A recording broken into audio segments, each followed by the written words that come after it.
we all believe to be not only waste, but when we come to sustainability issues, we need capacity and capability, we need partnerships, what this event is all about, and we need, obviously, also what this event is all about is innovation, and appropriate innovation, and I appreciated what Belinda said, so, in terms of context, appropriate technologies, RDI capacity, and yeah, it's all about informing effective decision making. But if we're focusing on those aspects that we want to develop capacity and have knowledge and technology transfer of appropriate technologies, again in the context, appropriate innovation, that's good. How are we going to do that practically on the ground? And I think that's what this session is all about. We want this knowledge exchange. This is about the European-African dialogue. What do we see as practical measures that we need to put in place to actually make this happen? And I know there's a big ask. So I'm going to, and we have a mixed panel here of European and African colleagues. So I think I'm going to start right at the end of the table, Massimiliano, to start with the European. I've asked them each just 2 minutes or so, give their take on what I think some of these practical measures might be, and then we're going to open up to the floor, and we have an open dialogue. Okay, Massimiliano.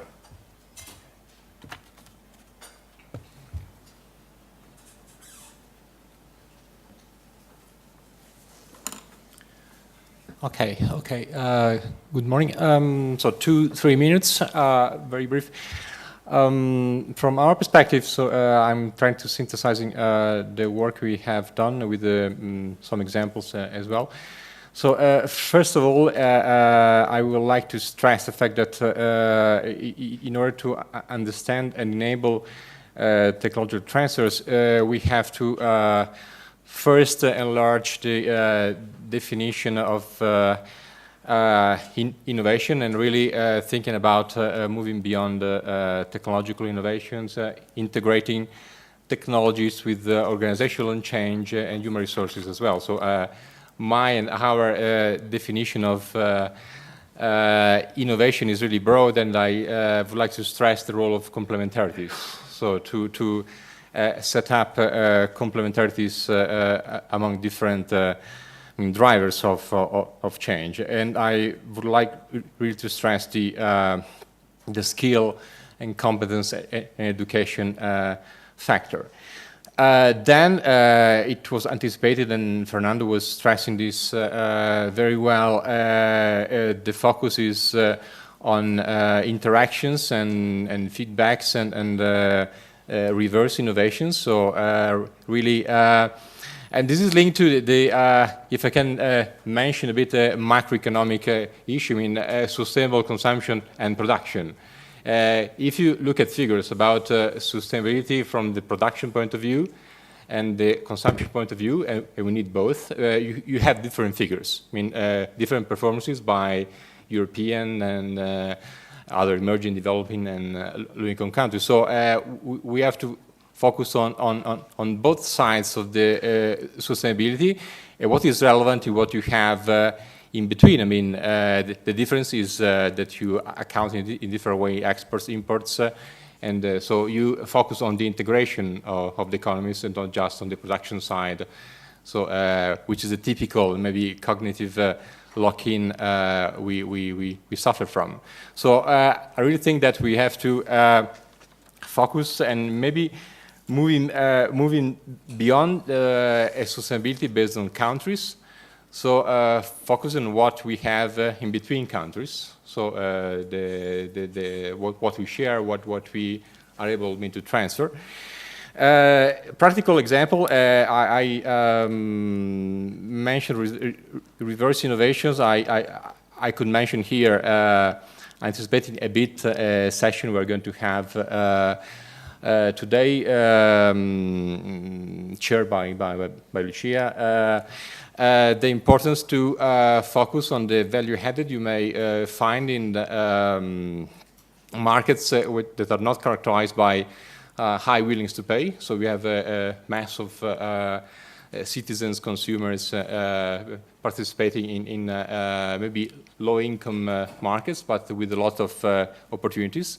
So there, the issue is to co-create and co-design products that are that respond to the needs of local markets, local communities, and that's the main focus I would like to put on the table. So how to interact in order to sell and co-create new innovation and changes and products innovations in some sense that are really coming from a co-design and the co-creation of I'm not anticipating, I don't want to spoil so some of the examples, but just re-mention the fact that we have a specific session on this co-creation, co-design, inclusive business type of things. Okay, any questions or clarifications from the floor?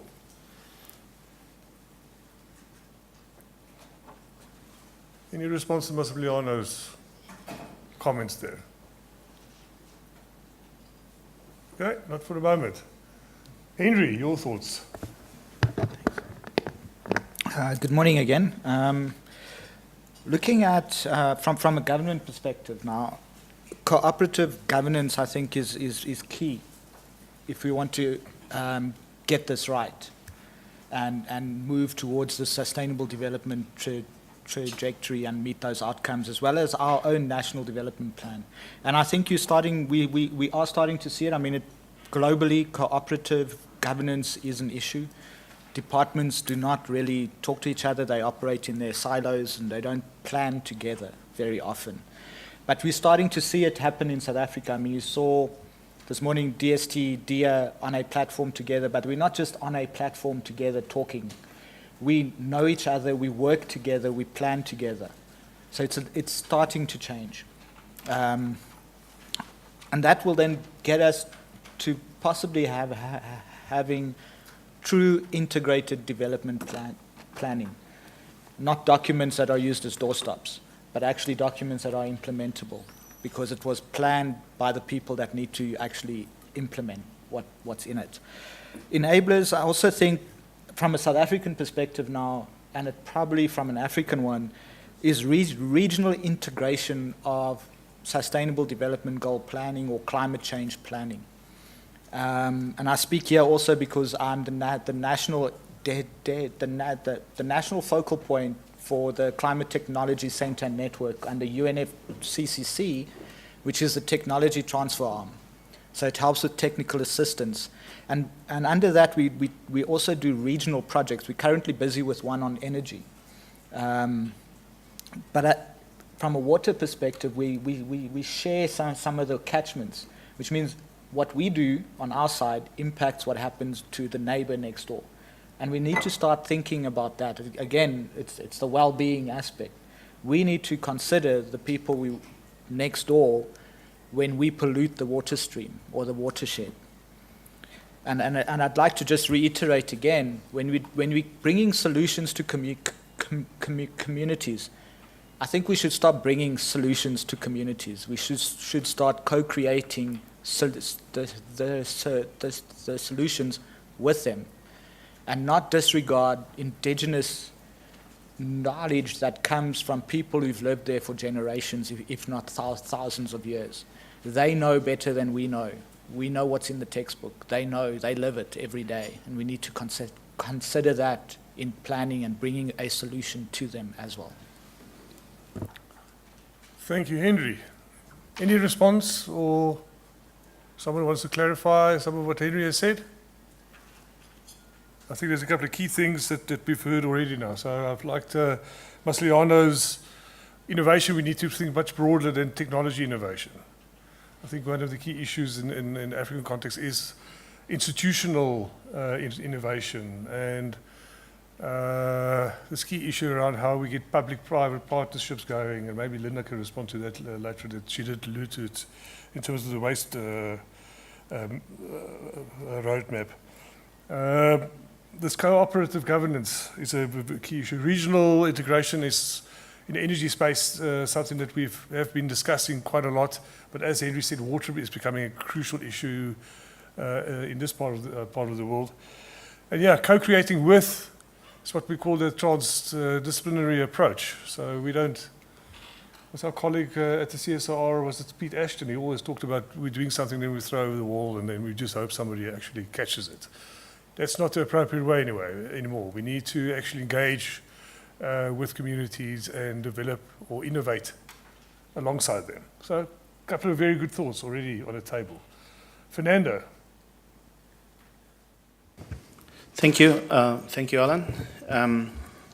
Thank you to the previous panelists. Actually, also to the keynote. I was fascinated by all the interconnection of how this complex, how waste is so complex, and then if we think about SDGs, if we only think about waste, then we are in trouble, because then we missed out the broader picture. And what Massimiliano and Henry had mentioned in terms of all these dimension of innovation being an enabler of, and then having different effects, something that is not only about technology, it's also about all the types of change, and they all are enabled and come together.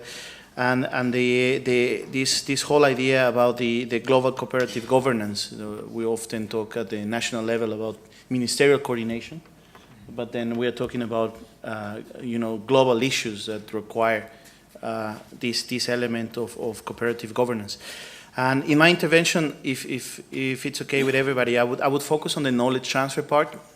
I'm not obviously intending to provide a lecture on this, but from experience, the things that we're doing in the Netherlands and cooperating with other parts of the world, it is one of the most critical elements. Knowledge for, and then you name it. You have knowledge for development, knowledge for innovation, knowledge for sustainability.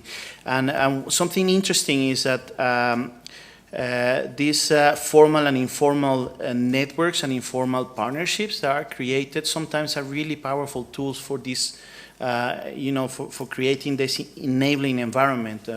Sometimes you don't think about that, there is a national of the Netherlands in South Africa, and then that person becomes a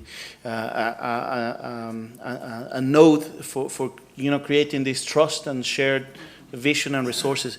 And sometimes we consider all this global dimension of knowledge transfer. We always think about it in formal mechanisms of collaboration. And sometimes the informal mechanisms, all these networks of, and you name them, professionals working in other countries or educational programs, with exchange. I spent 5 years of my life in the UK, and I'm now working in the Netherlands, but I'm Mexican, and like me, there are hundreds and hundreds and hundreds of people that somehow have a role in disseminating this knowledge through informal networks, and the level of formality then depends on what you're doing and what your role in decision making.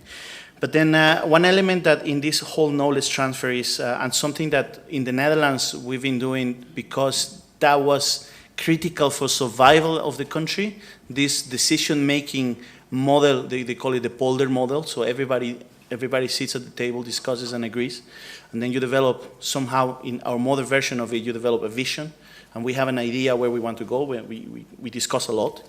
But at least to have this joint vision and then that help us with knowing that if these modes of collaboration are actually going to happen or not. And that element of guiding and visioning and then knowing that innovation is an enabler, but in reality what you're aiming is well-being of the people, you're meaning at tackling knowledge gaps, capacity gaps, and all of that.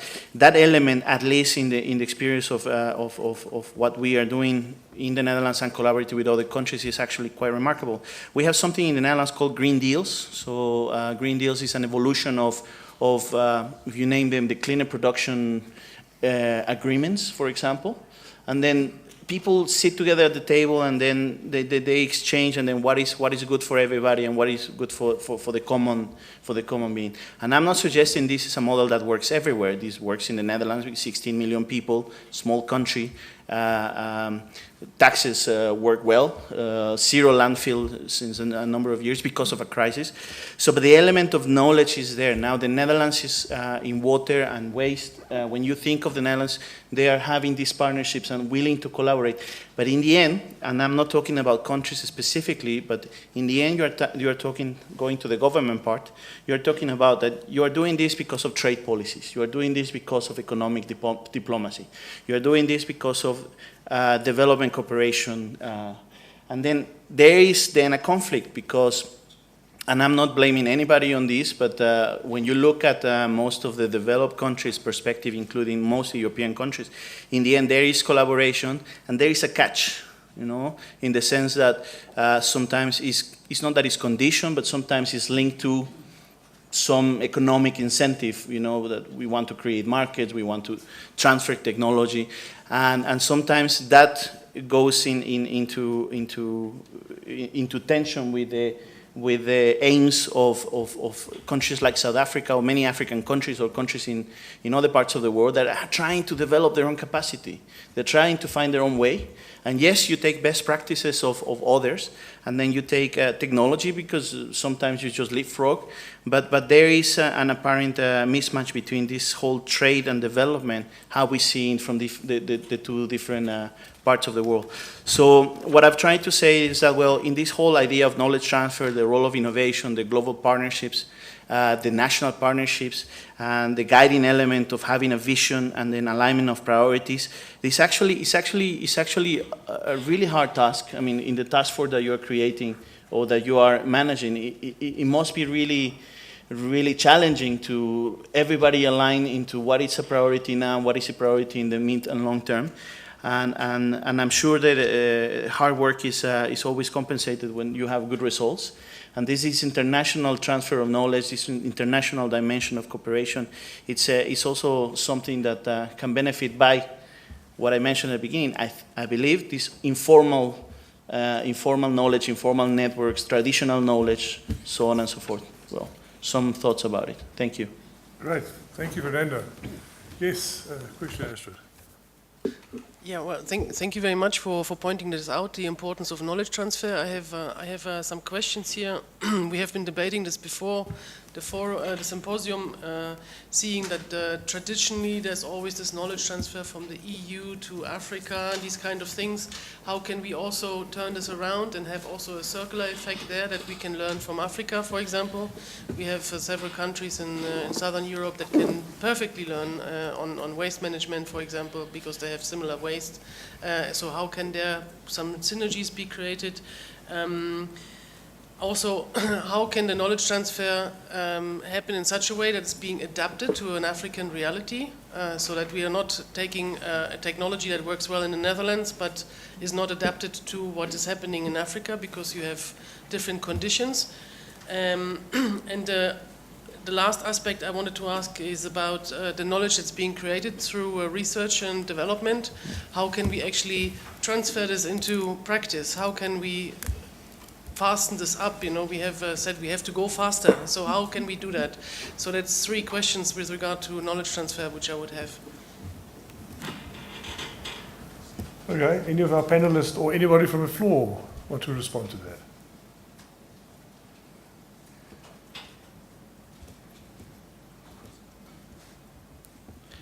Maybe I can make a remark and a question. I think this integration of important stakeholders and parties is very important. I think I also miss one important component, which is finance for this whole transition. A lot of finance will be needed. We're not talking about millions, we're talking about billions. So how can you also connect the financial community by, let's say, sustainable finance methods included in this whole integration of sustainable development? I think that is an important, I mean, Linda did point that out in terms of the budget, in terms of making the economic sense and so on. One of our local banks has done a whole lot of study in terms of understanding risk. And what was mentioned here by Fernando is, I mean, in the case of the Netherlands, there was a crisis. It's also about creating a market. How do you create a market? Getting your economics right.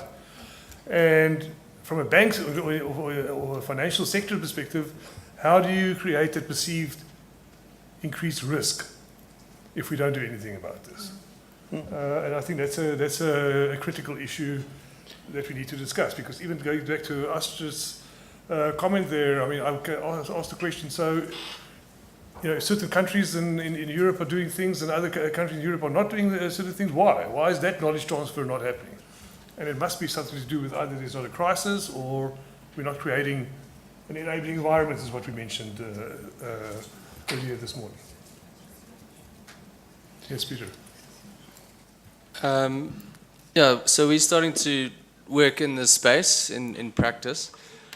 And I think the key question is around knowledge transfer is, sorry, my name is Peter van Heiningen from SASNet and School of Public Leadership. You know, why are we trying to do knowledge transfer? What is the primary purpose? And I think going back to instead of trying to, I think there's a very interesting debate here around really understanding what the problem is. Many governments in Africa, and we all as experts fall into this trap of coming with predefined solutions and understandings. But when we actually get to practice, we see that those understandings mismatch the actual need. So there's definitely a role for really understanding more in depth what are the requirements, especially in an African context. And I think there's really an opportunity to understand the worlds of Europeans as well as Africans. So that to me is the why. Why are we trying to do this? The primary purpose is, in my view, it's for the Sustainable Development Goals, it's for progress, it's for development. But the other missing factor we found is it shouldn't just be knowledge transfer across the board. It needs to take place somewhere. And where is it that it takes place? What are those harbors that receive the knowledge transfer? So to link to what you're saying, Astrid, around, you know, how do we bring that to practice is something that we're trying to grapple with. And universities are good places, but sometimes they just remain in universities and they have to go beyond the universities. So I'm very interested in the how as well. So how do we get to achieve those goals, and how do we actually co-develop what those goals are, and then try to understand how do we develop the knowledge to achieve those goals collectively. So I'd like anybody from the panel just to kind of respond on that. Would be great. All right, on that note then, there's a comment over there, a question. Yes, mine is a question for the panelists, and refers to the transparency. That is a concept that I would like to ask about the creation of partnerships or ecosystems or ways for co-creating product or services with different actors. It's important, but I think it requires also some innovative methods for ensuring that transparency is at the center of the field of interactions between and amongst all these partners. And so I was wondering if you've experienced innovative ways for making policymakers, firms, NGOs, different actors working together without losing track of what's happening and without messing up all the different DNAs of these partners. Thank you. Okay, thank you very much. I think that is a very important point. Is there somebody that wants to respond to that right now? Quite a few questions out there. Just a suggestion, it would be great if we could introduce yourself just for everybody to start learning who you are. I'm sure we have plenty of time at coffee breaks, but that just helps. I'm not sure if Linda would want to first express her position and then we go back to the questions. So. Yeah, that would be good. Yeah? Yeah. All right, so your question in terms of, how do we make this practical and that it's not just talk, I suppose is the million-dollar question. And I think it's probably the one that's frustrating us all because we very often do feel like it's just talk, and we're not seeing the action that actually materializes. And so the question for me then becomes, who is it that's ultimately at the coalface we have to find a new term for that. So, It's a South African term, that. Who's at the wind turbine face of change for many of these SDGs? And I think, ultimately it comes down very often to local government. And unfortunately, I think, the challenges that we're seeing in local government is that very often there's a very low appetite for investment in innovation. There's a very low appetite for risk. I think that it's a sector that very often doesn't work strongly with the research community. And very often, even once it gets the evidence, it doesn't know what to do with the evidence. And so the question for me really comes down to, how do we actually help local government who's tasked to achieve, many of these SDGs and who's tasked to make these changes, actually do it. So I see local government as really being a central aspect of what we're talking about in terms of practical implementation. And I don't know if I necessarily have the answer, but I think that what we're seeing is that in the absence of this drive at local government, we're seeing social innovations emerge in Africa. In South Africa, waste is a constitutional responsibility, and so it's very difficult for anyone else to work in that space without approval from the municipality. But what we're seeing in the rest of Africa is, in the absence of leadership from local government, we're seeing amazing initiatives start where civil society and small businesses are getting involved in trying to keep streets clean and collect waste and things like that. So I think it's a combination of both. There's definitely a role for civil society and business in providing leadership and direction. But ultimately, for me, how do we support local government? What we're trying to do in terms of the waste roadmap, although we're driving innovation and we're driving research and development, the one that I'm particularly passionate about is human capital development, because I think at the moment we're funding around about 50 postgrad students in the space of waste management, and ultimately those will be 50 trained, capacitated people that will go out into the sector and will be more informed to take decisions and make decisions and hopefully lead to change. But we don't have the luxury of time. We're 13 years away from 2030 and achieving these SDGs, and there's some incredible there's some steep hills to climb in achieving. I mean, if you think about SDG 12.3, halving food losses and waste by 2030, that's a mammoth task. So we don't have the luxury of time to sit around and discuss and to wait. I always say that in the waste sector, I feel cheated of my crisis. Energy had it in South Africa in 2008, and that drove a very strong approach towards renewables and where we are now in terms of wind and solar. We're seeing it now in water in the Western Cape, and that's driving innovation. And I feel cheated that we haven't yet had the resources crisis, because I don't think that we're going to be taking waste and resources seriously until we start to actually run out of resources. And I always say to my students, you will be the first generation that will start to experience the end of resources. And what does that world look like? So, I think that's kind of in a nutshell for me. I don't know if I have the magical answer, because I am an academic, and so I tend to think more than do. But for me, I want to see how we really help local government more. Great, thank you, Linda. Yeah, I think that is a very important aspect, in the sense that we tend to, when we think about knowledge transfer, we tend to focus on the high-level players, but it's really the people that are on the ground, and how do we. And local government is one of those stakeholders. I haven't yet heard terms like social entrepreneurs down on the floor, because that's, and I think Linda mentioned in her talk this morning, a lot of the economy is actually in the informal economy. Suzanne, I'm going to ask you questions just now, so prepare yourself. But I've got a question over here. Thank you, Alan. No, it's a comment on how to help local governments and how to enable local governments. And it's true, we focus mostly on the very high level actors, but the action and the responsibility and the implementation is happening really in the cities and the regions. So I'm wondering, has there been any initiative of a functional partnership or of peers, let's say, all the waste management departments in municipalities of all the South African municipalities, and could this be linked to the peers in, let's say, countries that have already advanced on these topics, so that the knowledge transfer at the similar function level could happen. We have built such, let's say, enabling partnerships for local governments in Europe a lot around the topic of sustainable energy.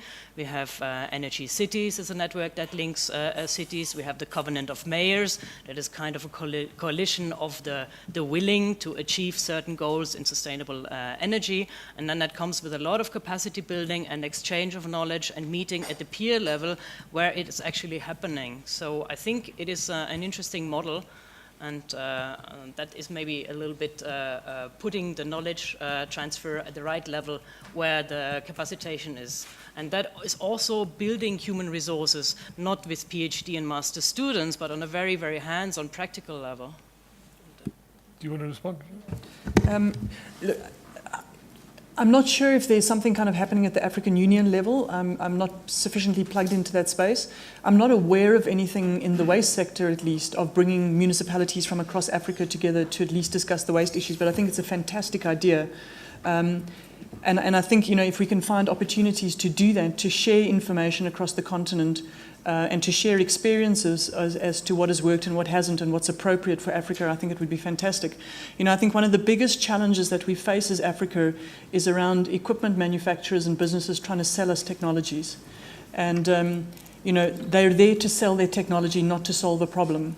And so we're seeing it, for example, if I just take mechanical biological treatment, for example, so many countries in Europe are moving away from MBT because of the problems that they're experiencing, but yet they're still trying to sell the technology into Africa. And we're saying, well, why? You know that it doesn't work there, so why should we have to adopt it now? So if there's opportunity to learn from other municipalities so that we're not all suckered into the same kind of buying technologies. And I think that's why there is this low appetite for investment in technology, because we have some spectacular examples of white elephants of technologies in Africa, of big money that's been invested in plants. I know there's a big thermal, this is the case of India though, there's a big thermal treatment facility, incineration facility that was built in India, where they're now having to bring coal in to co-fire with the waste because the waste is too wet. Just not an appropriate technology. I know that in some of the North African countries they're considering investment in incineration as well now. And we're having to deal with the same things where probably half the waste stream is organic waste. It doesn't burn. So if there's opportunity, if this network can mobilize something in that space, it'd be fantastic. For a question first at the back there. Anja Rock from ICLEI Local Government for Sustainability. So yes, I obviously felt called to comment on that. Thank you very much for bringing the central role of local governments for implementation. I do agree with this very, very strongly. You're also all basically making a little promo session for our session later this afternoon, when I'm very happy to say we will have representatives of Cape Town, Tshwane, and also Amsterdam talking about how cities are leading the way in also waste, but also circular economy and eco-innovation in a broader sense. From my perspective, it's a little bit of a vicious circle, I think, with this, talking about local governments having low appetite for innovation, low appetite for risk, weak cooperation with research, inability to use evidence, because I think local governments also act in a certain political context, in a certain institutional context. And I would like to mention a very important role of regulation. In your presentation, you were talking that, for example, dumping waste is still possible and cheap compared to the real solutions. And I think it's also a question of setting price incentives that in most countries is not up to local governments. And the second thing about technology, I think it's also very important what you mentioned about European countries, European businesses selling sometimes their outdated technologies elsewhere. And we also see it in Europe, with technology being pushed on cities. Sometimes they don't have the capacity to really decide what is good for them in the long term. And I think from my side, it's also a big appeal to the funders to invest a bit more in capacity building and to really building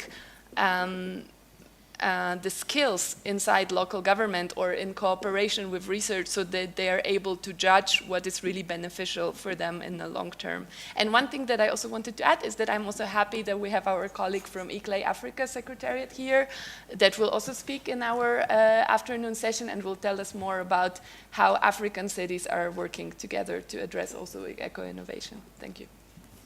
Great. I've just got two questions over here, and then I'll come back to you, Fernando. I am Venkata Gandikota with the Nordic Frugal Innovation Society based in Finland.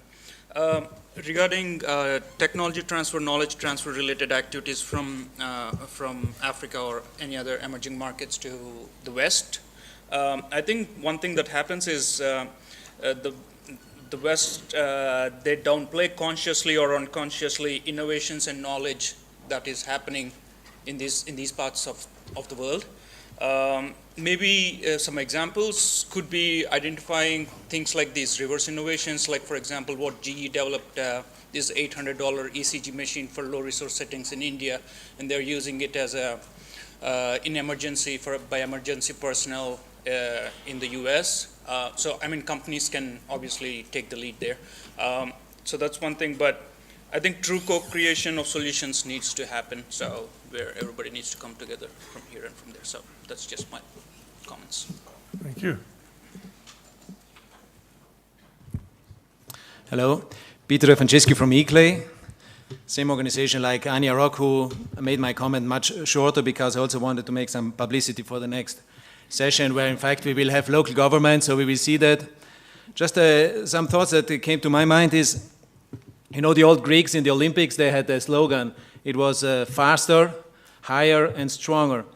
And hearing now this Akisa, if I pronounce it right, I was thinking that the other way around maybe might also bear a lot of solution, because it's definitely we produce and consume very fast and faster. So it's rather about being slower. It's higher. Obviously, all these companies, now you hear a lot about the shift to circular economy, but it seems in principle just making the usual, money path growth, but just doing it a circular way. So there is the risk of monopolizing the circular economy path. And then the third about being stronger, which actually being softer and profounder. And here I think a lot about the social innovation, because we tend to usually go for the technological fix, for the institutional fix, but especially if I saw the picture also of Linda Godfrey about all this informal sector in the waste, and also in Europe you see a lot of social innovation going on.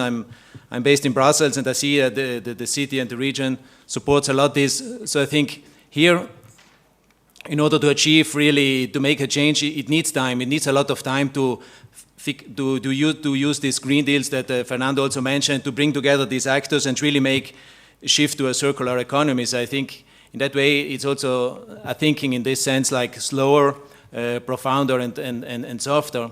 And just another example that sometimes makes me also think, I was recently at a conference on green economy, and the company got an award which produces plastic bottles, and they got an award for their circular economy. So from a local government perspective also you would think, yeah, how sustainable is it? Actually you should go for the tap water, like the good practice example we share today with our this innovative bottle. Because when you see again this picture from Linda, it makes you frightening. So just this food for thought about rather than faster, should we go slower, profounder, and deeper? Thank you. Okay, great. Thank you. There was a question over there.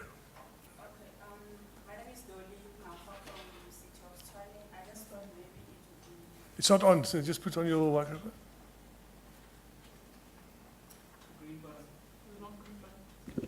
Okay. I just wanted to give the background of what actually is happening, because I can see we are the only city around here. To say that it is correct, maybe. I think maybe what is needed is enhancing or increasing our collaborative partnership mechanisms at the city level with regard to waste management, because currently I don't think it is happening, or it is happening at the lower scale. The example that Linda was giving about the cheap way of doing the landfilling operation, it is also still a problem because there is also this gap between maybe the bigger players and the small entrepreneurs in the waste sector. So in that fact, I'm saying that the networks like this, they are very much important to assist cities in participating in that aspect. Thank you very much. Renee. Yeah, I also like to say something. My name is René Kemp. I'm an eco-innovation researcher from the Netherlands. So I know many examples of eco-innovation, and the challenge with eco-innovation, as with innovation, always is to combine resources and to create value. And usually it takes someone with a kind of entrepreneurial mind who's able sort of to do that, sort of to organize resources and also to find way of selling products. Well, from Linda's presentation, it was very clear that there's an enormous amount of physical resources in the form of waste. So I think that offers a huge opportunity for creating economic sort of activities. And these economic activities don't have to be something that sort of you're successful with on the world market. I mean, if you can be successful on the local market, that's already an achievement. Now, just thinking about that issue of, illegal dumping, I suggest a solution to me, which is also practiced in some countries by social enterprises. And what those companies do is they collect the waste from the waste producers, from the companies that produce waste. And they get some kind of payment for that. And that's already a form, with that they already have, they have a resource and they have money. There's already a lot that you can do, I would think. So it's that kind of thinking that I think that needs to be encouraged. And, and I think that, it comes down, Peter van Heineken can say more about this, about creating ecosystems for innovation. And that, I think, should be a task for local governments. I think university and education institutes can play an important role in that. I mean, many people can play some kind of role. And it's a matter of doing and making sure that there's also facilitating environments. And we live in an information age, so there's so much knowledge that's available. I mean, so many people who can be contacted, and I think that's being sort of utilized more. I think we're going to see more, economic activities that contribute to the Sustainable Development Goals. I just want to build on what Renee said there, and thinking about the African context here. I mean, yes, we need to think about social entrepreneurs. We don't need to come up with economic or financial solutions that's going to put us on a New York Stock Exchange. It's all about local context. And if we think about the South African, in the African context, somebody threw a number around a while back, and I'm not too sure if I necessarily believe the number, but they threw a very large percentage of monetary exchange in South Africa happens in informal economy. It's not tracked by our South Africa Revenue Service. They threw a figure up there of over 60-70% or something like that, which means that there's a very large economy that we don't know of. And so some of it is about how we're going to integrate these two economies and how do these two work together to address some of those local problems. How do local governments become involved there? And this is a space that Suzanne has been working on. So my question to Suzanne is what do we do there, Suzanne? Thank you, Alan.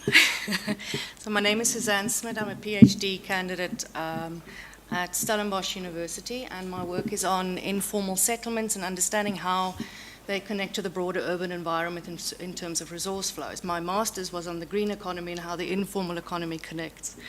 So thanks for the question. Alan is also one of my supervisors. So we've mentioned local government as the mandate, generally speaking, when it comes to informal settlements in particular, and they also tend to have to deal with the informal economy on a direct basis. And it's easy to lay the blame at local government level, but there are a lot of factors that also impede their ability to deal with, and I don't want to call them issues, let's just call them alternative ways of economic activity. And I think we need to acknowledge that there is a capacity issue at local government, but there's also bureaucracy. And a good example of a municipality that tried to circumvent bureaucracy and deal with waste, in particular in an informal settlement, is in Stellenbosch municipality. And they ran a project because they have very strict rules as to who's allowed to tender and who's allowed to participate. So that already limits directly working with informal waste pickers, for example. But they set up this project and allowed the community, the informal settlement, to tender for it. They picked someone, there was quite a transparent process involved, and they ran the project for 6 months, and you would not find a single candy wrapper or a plastic bag in that informal settlement at all for 6 months. There were little street competitions between residents, etc. It was beautiful. It really was a very successful project, but unfortunately at the end of that period, that was now it. The experiment was over. So I think something that we need to work on is to allow for a bit more of this experimentation.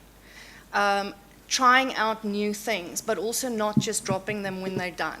You know, building in longevity. And from a research perspective, again, it's always easier to lay the blame at a particular entity. But I also think it's important for us to work with local government to understand what their research needs are. If they don't have the capacity, the university can work very well with the local government and actually configure research questions that are directly applicable in the local community. But having said that, it's not just a top-down approach. Engagement has to come from the bottom up. It has to be with local communities, whether it's local informal traders or informal settlement residents. It's a messy space to work in, but we're not going to ever solve this or achieve SDGs if we're not willing to get our hands dirty and actually converse with people from all walks of life. Thanks. Astrid, I think there was a question over that side, yeah? Sorry. So my name is Nathan Andrews, University of Northern British Columbia in Canada. I think I would want us to get back to some of the questions that were asked initially around co-creation of knowledge, and I think we glossed over some of them, and they are quite essential to our understanding of enabling global knowledge transfer, right? Because I mean, the basis of those questions, which I want to re-emphasize, is that there is some sense of knowledge that comes from elsewhere, going to a particular location, and sometimes we gloss over some of the intricacies of that context within which the knowledge is supposed to be transferred. And so I think we need to, I need some clarity, at least for me, as to how we can ensure that that gap is bridged. And I think one of the reasons why the gap exists is also the fact that the difference between scientific knowledge and indigenous knowledge or local knowledge. That, you know, when you're talking about innovation, it all comes in very scientific jargon. And that does not sometimes gel well with the locals. They don't get it. And the scientists also don't get the locals because they say, well, local knowledge is not scientific knowledge. Okay, so how do we bridge the gap to ensure that science is great, but also people in local communities are already doing some of these things in their own ways? How do we bridge the gap to ensure that the solution that we are all hoping for is co-created and is sustainable? Thank you. Actually, before I allow you to ask a question, we have 5 more minutes left, so I'm just preparing my panel. So I'm going to ask you to prioritize, out of this whole discussion, 2 issues that you think are the most important. Astrid. Yeah, my question is relating to the general framework conditions, not only at local government level, but at government level. We have learned that framework conditions were very important. We have been talking about investments. So if you want to have attract investments, you know, you have to have stable long-term framework conditions. So how can we create those? And we need markets. We need markets to sell these recyclables. We need markets for renewable energy, markets for compost, for example. So how can this be tackled? Is my question, because that would help a lot to make this business a good investable business case. Yeah, it's creating the market again. Right, last question over there on that side. Yeah, hello, my name is Carlos Tapia from Tecnalia.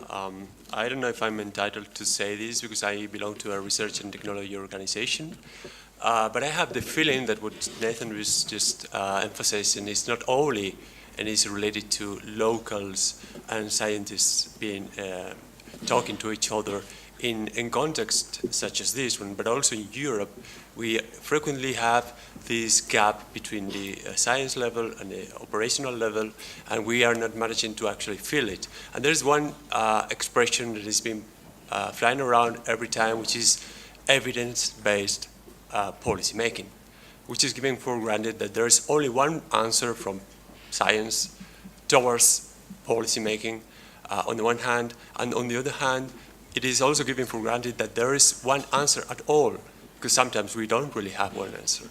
And the idea of co-creating this answer together, I think it would be, on the one hand, more feasible, more realistic, and on the other hand, more useful eventually to solve some of the projects or the problems we actually have. So I prefer to use evidence-informed policy making if something has to be picked at all. All right, thank you, Carlos. Right, as I said to my panel members, we're closing off the session. So, Massimiliano, if I can start with you. If you can say what you feel are the two highest priority issues out of this discussion. Two, just two. Sorry. Sorry.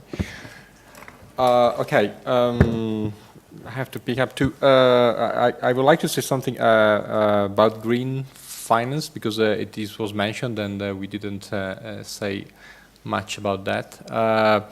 So the financing of the transition, economic and sustainable transition is key, and there we have a portfolio of choices. So I would like just to stress that in addition to public money, that maybe is the problem, and venture capital, we have two drivers of change. One is macroeconomic, it is sovereign funds, and even emerging countries have sovereign funds, and they are they have the capacity to move a transition. And I may also mention crowdfunding, global crowdfunding at a more micro level, to fund local projects through international cooperation.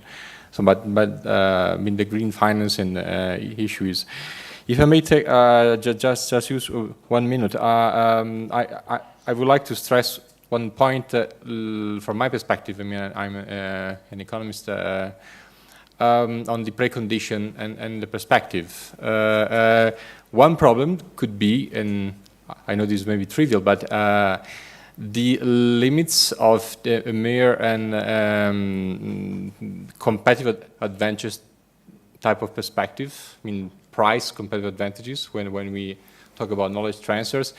And I would suggest to put on the table a structural change type of perspective.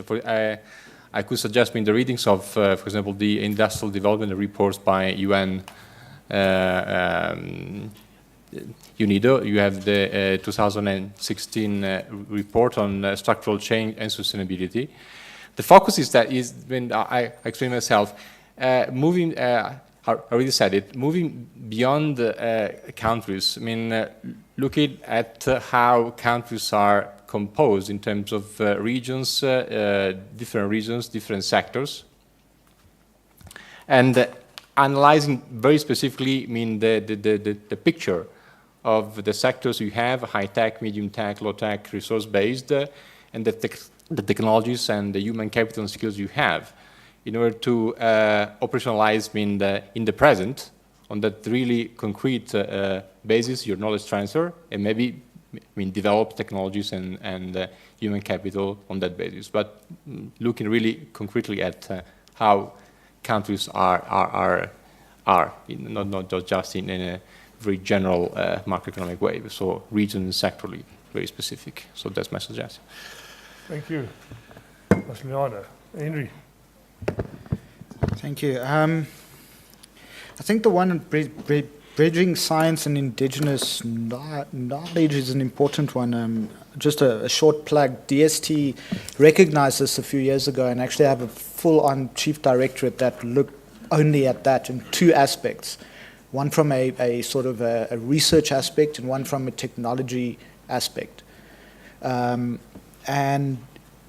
again, it comes to you live in a village, you grew up in a village, and then somebody comes and tells you how you should now live your life, whereas you know that area, that environment. And it sounds trivial sometimes, but your grandfather would look at the clouds and tell you when the rains are coming, just based on a visual, something that generationally he's been taught and understands. That's not scientific, but it's true. And I think it also, it links to the talk on transparency and how do we work together without losing our identities. We need to understand our roles, firstly, and we need to trust each other. And that's also, it comes back to conversation and building relationships. A lot of it where you have co-creation that happens successfully, those relationships were built over many years. And because people trust each other now, they can move forward quite successfully sometimes. The other one for me is this thing that developing countries always think that developed countries have the solution for them. And we want to buy something from Europe or from the US. But it can work the other way, and I think it's time we as developing countries start looking at ourselves and saying, what can we offer them? Because we can offer them a lot, like Linda was saying. The Europeans don't get this informal sector always. You know, it's not something that's, let's call it indigenous to them. It's indigenous to us in Africa. We deal with it every day. Like was said, 67% possibly is an informal economy. That's foreign to most Westerners. So there is something we can offer, but we can also develop things that can be taken and exported elsewhere. And we need to start thinking like that. It comes back to that old thing of we always go with the begging bowl in hand as Africans. I think we're starting to stop doing that now and realizing we can look after ourselves better than someone else can. And it's the same sort of mindset, is what can we offer? And I think we need to start thinking like that more. Good, thank you, Henry. Fernando, I know you'd like to talk, but you've got 30 seconds. Short, sweet, and to the point. To give your thought. I would choose models of collaboration as one of the highlights in all of this. When we talk about circular economy in the Netherlands or in Europe, we talk about business models, we talk about system integration, we don't really talk about R&D and innovation. But we talk a lot about models of collaboration, and I think we can learn a lot from emerging economies, from Africa in particular, because there are ways of this trust building that is natural and inherited, and we think we know it all, but when we talk about policy, when we talk about business model, when we talk about all of that, this collaboration element is actually quite important. The second one, I'll stick to knowledge transfer. The element of indigenous knowledge, you should see what Ecuador is doing right now, linking indigenous protection of indigenous knowledge and science, technology, and innovation. Fascinating what they're doing, and it's on the making. So those two elements are actually quite of a highlight for me out of this conversation. Thank you. Thank you, Fernando. Linda, 10 seconds. So yeah, the two for me, just got my finger, sorry. I think the first one for me is really around science communication. I think we've learned the hard way that you have to communicate science very differently, particularly to local government. And so local government is key for me, but science communication. And I think the second issue for me is around getting the economics of this right, as has been mentioned. You know, I think we all know that we should be, the SDGs are not new. You know, they're things that we should be doing now already. We all know we should move to renewable energy. We all know we should move to waste reduction and waste to resource. ultimately it's about getting the economics of it right. So those are the two take home for me, and I'm just really sad I'm not going to be here for the next 2 days. All right, I would like to thank the panel members. I think that was a really stimulating, one of the key issues for me, and I think we didn't answer that question too well, and especially in the African context, is the whole issue of transparency, and how to set up partnerships and so on that are transparent in terms of the business models and so on. And I'm hoping that that will be one of the key aspects that we will be discussing over the next 2 days. So again, thanks for the panel members. I think that sets the scene for the next 2 days. Astrid has the last say.